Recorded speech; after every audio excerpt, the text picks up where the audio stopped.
All right, we're back with another cheeky mid-marriage, and this time we're going to talk about moving. And as Megan pointed out, she did all of the moving the very first time that we moved from Iowa to Towson. So, yeah, that was not fun for me, but it was less fun for you. Talk about that. Yeah, I think I mentioned last time we talked that I was, You were six and a not, half, yeah. 7 months pregnant. You were maybe, so Everett was born in May. The moving happened in You moved in March. I March. got the job in January. So like, oh wow, you That's actually were 7 7. Yeah. months pregnant. I took the job at 5. Okay. Yeah, you took the job and then you left like less than 48 hours later. Yeah. So so Chapman called me with the unofficial offer on Wednesday. Human Resources gave me the official offer Thursday. My last day at Iowa was Thursday because I had the unofficial from Chat. And then I packed up and I left Friday. Yeah. Yeah, so that was fun. Had to expedite the baby shower so that it would happen before we left. Do that on my own. Pack up the whole 2-bedroom, 2-bath apartment. We had just signed an extension on our lease, so we had to. Luckily, we did. We found people to sublet it. We had your brother that lived close to us, so we could get out of the lease, have somebody take our place, and then you could stay with them. But yeah, I'm sleeping on the couch on Hong's house, and you and your parents were packing up. As again, you were 6 months pregnant. You were 6 months pregnant, packing it up. Shout out to my parents for doing most of the lifting because they wouldn't even let me do a lot of. Kaylee was there too. So yeah, Kaylee Binns Broad. Yeah, I know y'all are listening, so appreciate that. And we paid. Oh my gosh! Make sure you get some quotes on things because that was such a. No, make sure that whoever hires you pays for your moving. Oh, remember, I was telling you like, no, they should pay for it. And you're like, oh yeah, Coach said that they would, and let's see if that ever happened. Well, and so Hong actually asked the people at Towson, like, hey, can I get moving reimbursement when I take the job? And according to him, the exact words that people said was like, oh, that's for other higher priority people. So, great. But the culture starts in the weight room, everybody. Yeah. Yeah, that was special. So, but then, okay, so the way that it all legitimately worked out, and the reason that we're going to talk about this moving thing is sometimes, I mean, there was a lot of times that I was finalist for jobs it was Southern Utah, it was BYU, it was Jonesboro because of Arkansas State. Like you're not always moving to parts of the world that were going to be ideal. You want to move to like, yeah, sure. I'll move wherever your job takes you. Cue the Southern Arkansas and middle of nowhere Utah. It was Arkansas State, and the Utah one looked beautiful. Yeah, but it's also around nothing and would have been so hard to see family at any point with our brand new baby. Okay, so how do you handle that? Well, the Southern Utah, there was no kids in the picture. In BYU, I shut that BYU job down. Like I had an in on it, but their code of ethics and like you had to be a Mormon essentially without being a Mormon. And that was a no-go for me. But for you, like, again, we're just in the game. We can't see it, but as an outsider, and we have listeners out there that got to move because think about this. If I didn't move to Iowa and a lot of people in my world were like, what are you going to do in Iowa? I never would have met you and I never would have had this. So like moving is part of what we have to do. Well, and to be clear, it's not like Baltimore was top of my list of places to move. Towson itself, it doesn't look so bad when you like Google it. But yeah, that was like a year or two after all the Freddie Gray stuff and the riots in Baltimore. Google it sometime. And it just doesn't have a great reputation. Granted, it didn't end up being all bad for sure. And it was definitely worthwhile. Like it was hard timing moving right before having a kid, but at the same time, it made your and my bond that much stronger because we did have to do it essentially on our own for at least, 6 to 8 week stretches between when our family would come see us or when we would be able to see people that we know that could help. So, we had to make it work. And then it makes life now that we are around family that much sweeter. we appreciate it. The other thing I want to talk about this is being like the primary caregiver. So right now, I don't know when anybody's listening to it, but tomorrow our kids' school is already canceled because of inclement weather that's coming. And that affects, like, if you're working at a university, chances are, okay, you wouldn't have work either. But sometimes, like at Iowa, we still had that.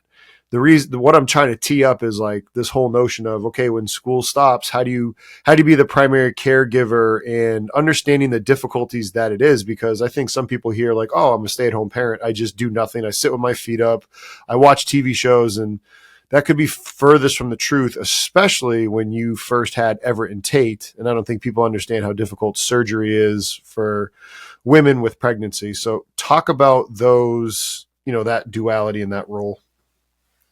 Well, I mean, it's hard, and it's hard for parents that are in non-strength and conditioning or athletics world too. Yeah. I feel like your jobs were not flexible in the way that you could just not be there. So that's kind of challenging. Like, you can't just put in PTO and not come. Like, that is probably different than most, not all jobs. So we just kind of had to decide like what times you could be gone from work so that I could still get some work in, or whose boss is going to be less mad if they don't go that day, basically. And luckily I had more PTO back in that day somehow than I do now. And now you're the one with flexibility to be able to be home with them. But it's a balancing act. And I think that's probably fair for every parent out there. But yeah.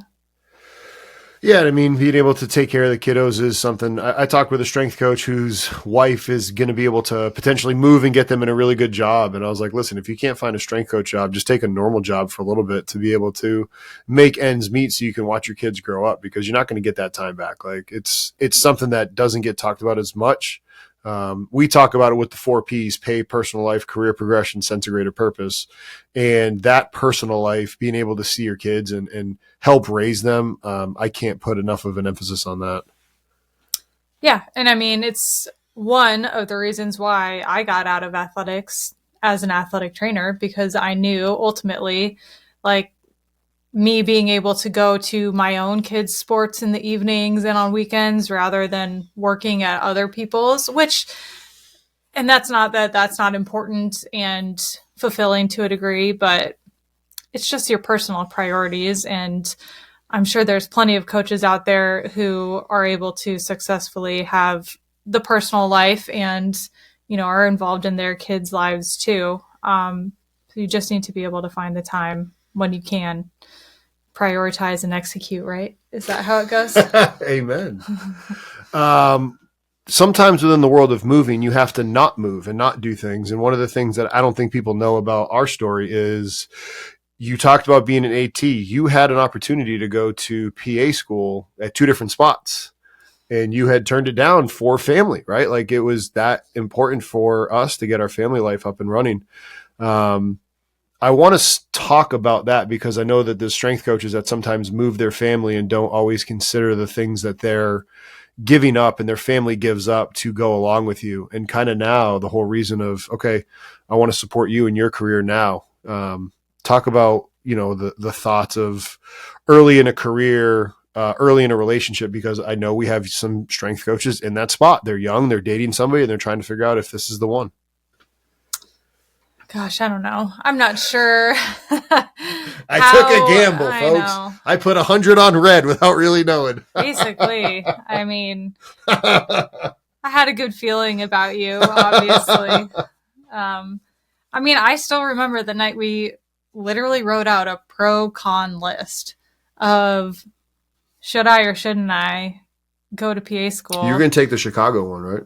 Yeah. Not Florida. Right. But I'm not great on the phone. You're probably worse. And the schedules would have been very rigorous. So I don't know. That's not to say that it definitely wouldn't have worked out if I did that, but I don't know. It worked out okay, I guess. So, okay, I'm bringing it up because you can hear, like, she put her career on hold for me and for us and for our relationship. And I want the strength coaches out there, guy or girl, if you're the strength coach, understand that maybe your significant other is going to be giving up part of their career for you and to follow you. And that's not nothing. And so I'm speaking life into that. So you're aware of it and hopefully that you can appreciate it. And then the two of you can talk about it and find ways to just communicate. Because at the end of the day, the things that help the two of us is we communicate when we have issues. Like you'll call me out, like you said last episode, if I'm doing something wrong. We won't hold grudges. We'll communicate about things. And that's why I'm talking about this right now. Yeah. And that's not to say that if you're dating a coach or a strength and conditioning coach that you should be the one to put your life on hold, because that's not true for everybody. Correct. I think we were just trying to have a lot of foresight and, okay, what's the goal of PA school? To be a PA and work, the hours for that are not always perfect either. There's call, things like that. And I just ultimately, I wanted one of us to have the less hectic, demanding schedule for our future. And at the time, I was Doyle's golden child. Like I was on the trajectory of I was doing everything. Like I was set up to then go get a head. I got a head job at the FCS level, but it was like, hey, I'm on this trajectory. I could be making a boatload of money as the breadwinner in FBS or, the NFL. Who knows what's going on? So it was. Yeah, your ceiling was correct. Definitely higher than mine. So, yeah. Yeah, and like we said, first episode, we don't have everything figured out. We're still learning to communicate via this podcast. But in terms of moving, it's not always going to be ideal. You do need to move to make things work. When you struggle and you do go through those difficult times, like she said, there was sometimes 2 months where our family didn't visit us, and it was just her and I, and we were bonded. It brought us closer, but it also brought us closer with our staffs. Like if you think about Moto and Zach, how they used to stay at our house, like when we take a trip, so that way Diesel could get taken care of. Or when I needed to be gone to be with you in the hospital, Moto and Zach are running the lift. So like it can truly bond everybody when you do it the right way. And you go and you move. And yeah, like she said, it's not always going to be ideal, but at the very least have the communication, drop the pros cons list and, find a way to make it work. Because you're not going to make a more important decision than the significant other that you marry, because whoever you marry, whether you're a male strength coach marrying, your wife, you need to be raising your kids, showing them that that's how a man's supposed to treat a woman. And, your wife is going to show them this is how, what women should expect from a man and vice versa. So you need to make sure you do a really good job vetting the person you marry. And, that's my 2 cents. Yeah. And I think, any of the jobs that you were considering, you wouldn't have taken if I said no. Yeah. I would have tried to convince you to say yes. Yeah. Yeah. But also there's ongoing dialogue about what types of jobs we would want in the future, what types we wouldn't, what type of lifestyle is something that we're willing to accept or not, or for how long we're willing to do something like that. So, like NFL job versus Power 4 versus high school or your own business. It's all just kind of what risk you're willing to take, what commitment you're willing to do.